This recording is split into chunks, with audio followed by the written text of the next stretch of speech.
What's going on, everybody? It's your boy Clint from the Die Hard MMA podcast, and this is the total takedown for UFC Vegas 71. We're talking overs and unders. If you want the full card breakdown, that of course is right here on Pub Sports Radio. Click that little live streams tab. You'll find it from Monday. I had an awesome guest, James Lynch, join me, and we broke the whole bad boy down. Coming to you here, and we're just going to focus on the overs and unders. As always, these lines are presented to you by Superbook Sports. Make sure you smash the like button for me, and let's get into it. First fight of the night, we got Dana Bakgari taking on Brady Hiestand. Total set at 2.5. The over 2.5 is plus 135. The under 2.5 is minus 155. And if you guys follow me on social media at all or anything, I've already locked in my bet on Dana Bakgari. So I am ever so slightly tilted towards his way here in this fight. And I think the total is a little bit binary with the fighter, right? You go under 2.5, you're probably thinking Dana Bakgari lands that big bomb of his. If it goes over 2.5, you're thinking Brady Hiestand has success with the grappling. Now, you do think maybe there's an opportunity that Hiestand could get a ground and pound TKO type of finish, or maybe some kind of a choke, submission, using that grappling edge, using that ground game. So I think the under 2.5 makes some sense here. Personally, I think it's going to be Dana. I think it's going to be Dana by knockout, but I wouldn't be shocked at all if Brady managed to find a way to get the fight done himself. Either way, I like the under 2.5. Give me violence to start the night. Next up, we got Karine Silva taking on Priscilla Cachoeira. We got a 1.5 total here on this one. Over 1.5 is minus 145. The under 1.5 is plus 125. This is extremely rare for us to have a women's MMA 1.5. It's kind of insane because with women's MMA, we see 2.5s, and we talk about it all the time, how sometimes there's value going over the 2.5s because you usually get minus 360 on an over 2.5. They've actually dropped this bad boy down to a 1.5, which is insanity to me. And I think the over makes a ton of sense here. So Priscilla Cachoeira, she's got big power in her hands. So does Karine Silva. However, both of them are relatively durable on the feet. We've seen them both stand and bang, trade, take shots. Karine Silva is excellent on the ground. It doesn't take her long to finish somebody once she gets the fight to the floor. The problem is she usually relies on her opponents to get the fight to the floor. She is not a great wrestler. Usually someone else takes her down. It's a slip, it's a knockdown, some kind of transition. That's how they find their way to the ground. So if Priscilla Cachoeira is not hunting the takedowns, or if nobody gets rocked hard enough in round one to get knocked to the floor, I think this fight very easily could coast over that 1.5 round mark.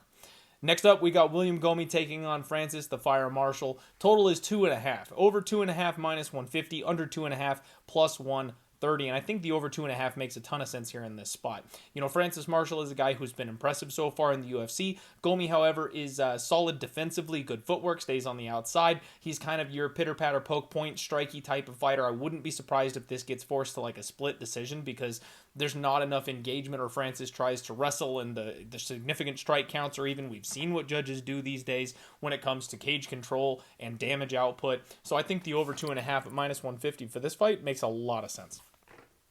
Junior Tafa taking on Mohammad Usman, maybe one of the biggest question marks on the entire card. Total here is 1.5.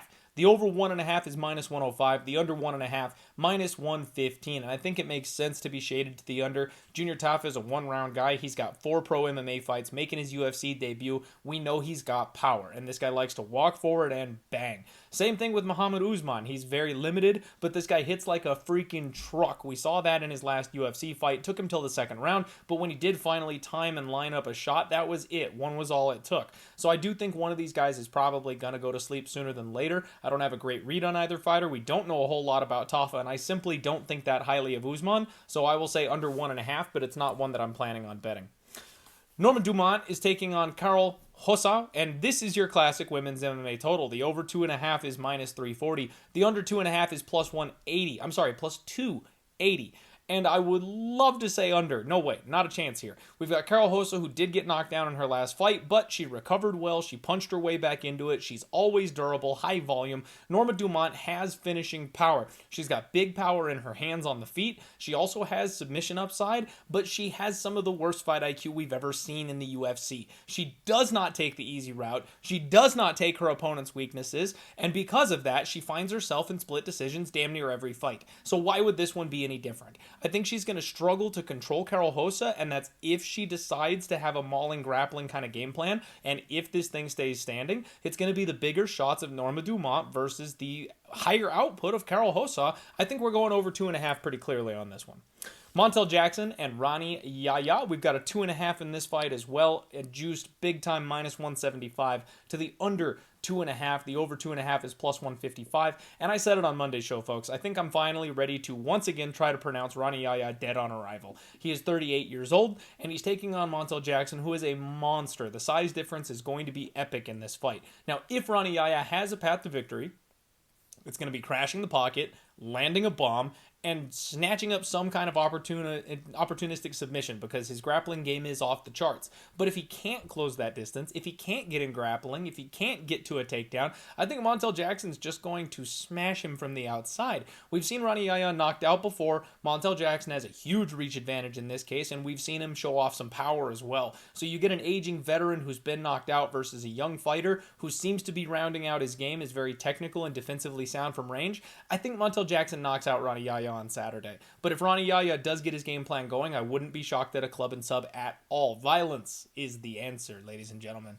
We've got Christos Giagos taking on Rick Glenn on the next fight here. 2.5 total. Over is -170. Under is +150. And the 2.5 is right on the money, where I think he's going to screw a lot of people over here. So I think Rick Glenn has a chance to clip Christos Giagos on the chin and knock him out at pretty much any point in time during this fight. But Christos Giagos is insanely physically strong, and we've seen Rick Glenn struggle with these big, powerful, strong grappling types. So if Giagos manages to get his mitts on Glenn, he's going to hit the ground, he's going to get smothered. It's just a matter of, can Rick Glenn get back to the feet, or can he outlast the gas tank of Giagos? I can see a late knockout, maybe late round 2, round 3 for Rick Glenn, but I think he's going to need that late knockout to come back in this fight and get the win.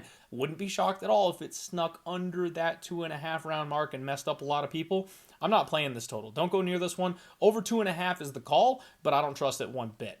Matt Semelsberger is taking on Jeremiah Wells, and I'm late to the party, folks. When we broke this one down on Monday, I said if they give me like a chalky over 1.5, I'm taking it. And I saw that it was like -140, -150 overseas, and that's really what I wanted. But by the time I saw it here on Superbook Sports, over 1.5 is now -170. That's a little bit more than I would like to lay, especially when you've got the offensive output of a couple guys like Jeremiah Wells and Matt Semelsberger. But I do think that Matt Semelsberger can't get into a gunfight with Jeremiah Wells. We know Jeremiah Wells is super tough, he's super strong, he's super durable, he's got all those check boxes to send this thing to the over, so it's a matter of Matt Semelsberger surviving with that guy and getting us to the over as well. I do think he can. I think he plays the outside. I think he uses his jab and his footwork, and even if he does get taken down, he's shown that he's defensively solid enough on the mat. I don't think he gives up a submission to Jeremiah Wells in the first round. So give me over 1.5, but -170 is a little bit more expensive than I would like to lay.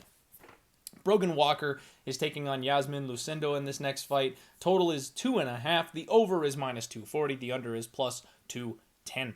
And I'm going to go ahead and throw the hot take at you here. I'm going to say under 2.5 at +210. The thing is, I see the finish coming very distinctly from one side here. Brogan Walker got TKO'd in her last fight. She's a little bit older. She's not quite UFC caliber. Her opponent that beat her off, the Ultimate Fighter, got shown essentially the door in her last UFC fight against an actual UFC caliber fighter. I just don't think Brogan Walker's all that good. But what she is a slick BJJ black belt. Iasmin Lucindo has been tapped out, I believe, 3 times so far in her young 21-year-old professional MMA career. So if there's an Achilles heel for this girl, it's that submission game. Brogan Walker has just been knocked out. She is older and her striking is god-awful. So I think there's definitely finishing upside from both of these women. I think Iasmin Lucindo can knock Brogan Walker out, and if Brogan Walker gets anything going in this fight, I do think it'll be a submission victory. Under 2.5 at +210, give me that juicy plus money, baby.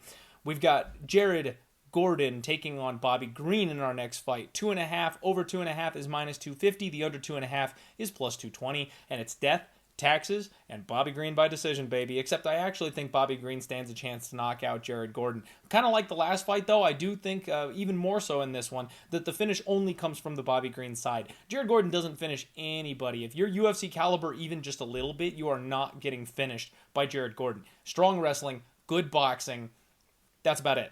He doesn't have any power whatsoever. The submissions come from guys who are not UFC caliber. Bobby Green ain't getting submitted by Jared Gordon. Bobby Green ain't getting knocked out by Jared Gordon. So if there's going to be a finish, it's going to be Bobby Green wearing on Jared Gordon's already suspect chin later on in this fight. The 2.5 kind of scares me. I will say over for the sake of this show.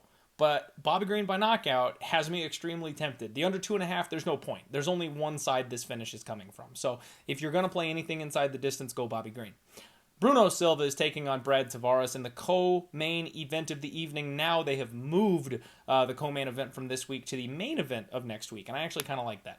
2.5, here's the total. Over is plus 105, under is minus 125, and the under again kind of makes some sense to me. I do like violence anytime Bruno Silva is the man in the cage. He's got that big mauling power, clubs people with those big fists of his. His ground and pound is nasty. He's a BJJ black belt, even though he never goes for a submission. We at least have to mention it. Brad Tavares is a guy who's been knocked out several times in his career. He got his face busted up by Dricus du Plessis in his last fight, and on top of that, he seems to be this close to knocking everybody he ever fights out deep into that third round because he just puts on that kind of a pace with people that can't keep up with him. So I do think the under 2.5 is a solid bet here. I think it's Bruno Silva probably doing the clubbing, but I wouldn't be shocked if, especially after his last fight where he got clubbed and subbed, if he's not all the way there, if he's damaged at all, if that chin durability is kind of having a letdown, Brad might get another knockout on Saturday too. Under 2.5, minus 125, I don't mind it.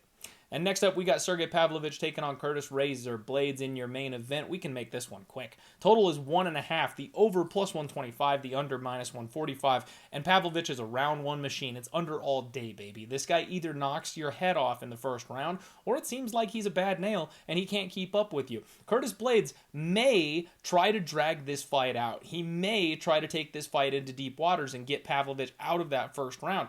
If he does that successfully, there's an opportunity for Sergei Pavlovich to give up, a ground and pound TKO, a submission, anything like that in the second round. I wouldn't be shocked at all if we see the beginning of the second round, but I do still think we go under that 1.5 round mark just because of the way these guys fight. I think it'll be a 1.5, 2 minute feeling out process where nobody wants to engage in the first round. Once they start, it ain't going to stop until somebody's unconscious. That's the total takedown, everybody. Do me a favor, hit the like button here for me. Subscribe if you haven't to Pub Sports Radio. The fight exchange for UFC Vegas 71 will be coming on my personal YouTube channel here later this afternoon, and I'll see you tomorrow for the undefeated post-weigh-in show. Don't forget your tinfoil cap. Good luck on all your degenerate action, and let's roll.